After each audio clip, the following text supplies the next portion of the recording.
మన ఎక్స్‌చేంజ్‌కి సంబంధించి, మన ఎక్స్‌చేంజ్‌కి సంబంధించి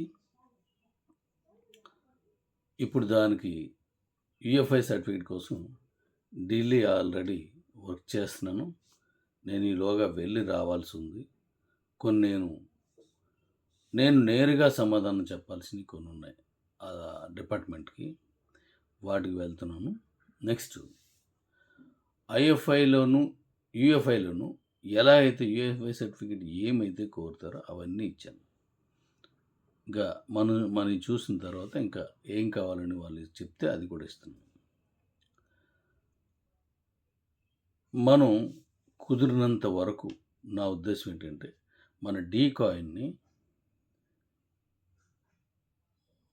ఈఎఫ్ఐ సర్టిఫికేట్ తోటే ఓపెన్ చేయాలని ఆశిస్తున్నాను. అంటే అది ఎన్ని రోజులు పడతది అనేది కొంచెం ఉన్నాయి. ఇప్పుడు గవర్నమెంట్ కొన్ని సుముఖంగా ఉంది. ఈ నిబంధనలో మీరు తీసుకున్నట్లయితే మేము ఇవ్వడానికి సిద్ధంగా ఉన్నాము అని. అంటే గవర్నమెంట్‌కెళ్ళాల్సిన టీడీఎస్‌ని పక్కాగా వెళ్తది. ఇన్‌కమ్ టాక్స్ మీ అందరి నుంచి, కంపెనీ నుంచి వాళ్ళకి పక్కాగా ఎళ్తదంటే రికార్డెడ్‌గా ఉంటది కాబట్టి. దాని మీద కొంచెం శ్రద్ధ పెట్టాను. దాని మీద చూస్తాను. మాక్సిమం 90% దాన్ని ఓపెనింగ్ రోజుకే తీసుకొస్తాను. దీనివల్ల ఉపయోగం ఏంటంటే, ఆ యూఎఫ్ఐ సర్టిఫికేట్ తీసుకోవడం వల్ల మనం ఐఎన్ఆర్‌ని కూడా మనం పేమెంట్ చేయొచ్చు. గవర్నమెంట్ ఆ వెసులుబాటు ఇచ్చింది.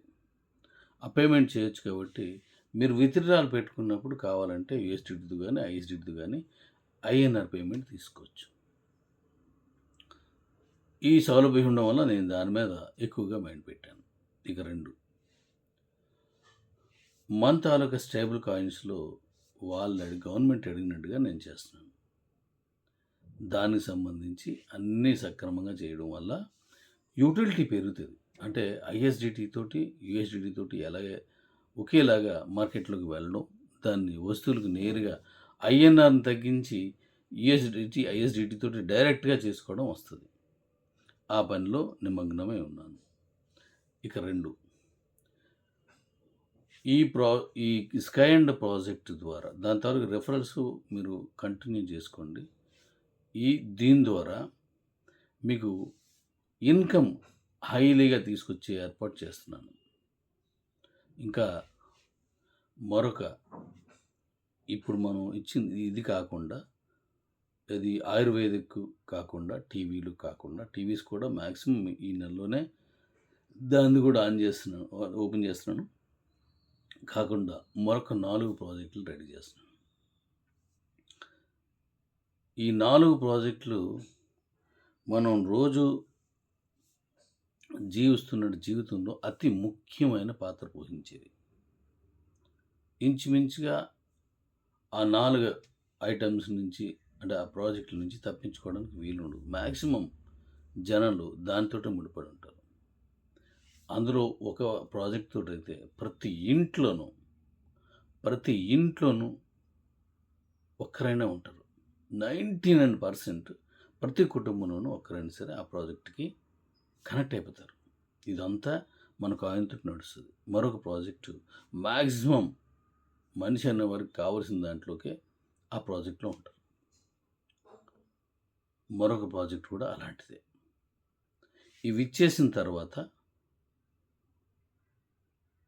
ఈ టిఫిన్ లేతే మామూలు పళ్ళు, కూరగాయలు ఇలాంటివన్నీ ఉన్నాయో అవన్నీ కూడా ఇస్తాను.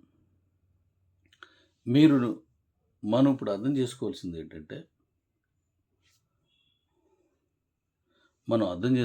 ఏంటంటే ఓవర్ నైట్ అద్భుతాలేమీ జరగవు. కిబోను కూడా నేను సుమారు 6 నెలల కాలం పాటు ఒక్కడినే కష్టపడ్డాను. కొంతమంది సహకారంతో. వాళ్ళందరికీ ధన్యవాదాలు చెప్తున్నాను. జేఎల్‌పురం ప్రాంతం వాళ్ళు. 6 నెలల తర్వాత అది డెవలప్ అయింది. మరి మీరు అనుకోవచ్చు, అదేంటి డాడీ 3 సంవత్సరాల నుంచి వెయిట్ చేస్తున్నాం, 4 ఏళ్ల నుంచి. 6 నెలలు కాదు. ఒక కొత్త ప్రాజెక్ట్ వచ్చినప్పుడు దాన్ని రిసీవ్ చేసుకోవడానికి, అర్థం చేసుకోవడానికి, అలవాటు చేసుకోవడానికి కొంత సమయం పడతది. ఆ సమయాన్ని మనం వేచి ఉండాల. సెల్ ఫోన్ వచ్చిన వెంటనే అందరూ కొనలే, అందరూ వాడలే. స్క్రీన్ ఇప్పుడు జీబీ అండ్ ఈ మనం ఈ స్క్రీన్స్ వచ్చినప్పుడు అందరూ దాన్ని వాడలేదు. డబ్బా ఫోన్లు పట్టుకొని వాడారు. కొంత టైం పడుతుంది.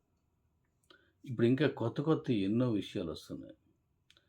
ఇప్పుడు ఎలన్ మస్క్ తీసుకొచ్చిన స్టార్లింక్ అనేది వచ్చిన వెంటనే క్యూ కట్టేసి తీసుకోరు. ఈ ప్రాజెక్టులు ఏమవుద్దంటే ప్రజలకి ఏం కావాలి అనేది తెలుసుకోవడానికి కంపెనీకి కూడా దాని తాలూకు సేలు మనుగడ వల్ల తెలుస్తుంది, మార్చుకుంటేస్తారు. కంపెనీ ఎలా వాడుకోవాలనేది అవి కొనుక్కోవడం, వాడుకోవడం వల్ల ప్రజలకు అర్థమవుతుంది. అలాగే ఇవన్నీ నడుస్తాయి. సో, ఓ 6 నెలలు అయ్యేసరికి మన కంపెనీని బీటౌట్ చేయడం గానీ, దీని గురించి ఆలోచించడం గానీ చేయరు. అంత అద్భుతంగా నడుస్తుంది. కొంచెం సమయం తీసుకోవాలి. ఇన్నాళ్ళు వెయిట్ చేసాం. ఇప్పుడు కూడా కొంచెం మరికొంచెం దాన్ని అలవాటు చేసుకునే వరకు మనం టైం తీసుకుంటే అద్భుతం జరుగుతుంది. అలా టైం తీసుకుంటుంటే చెడిపోద్ది.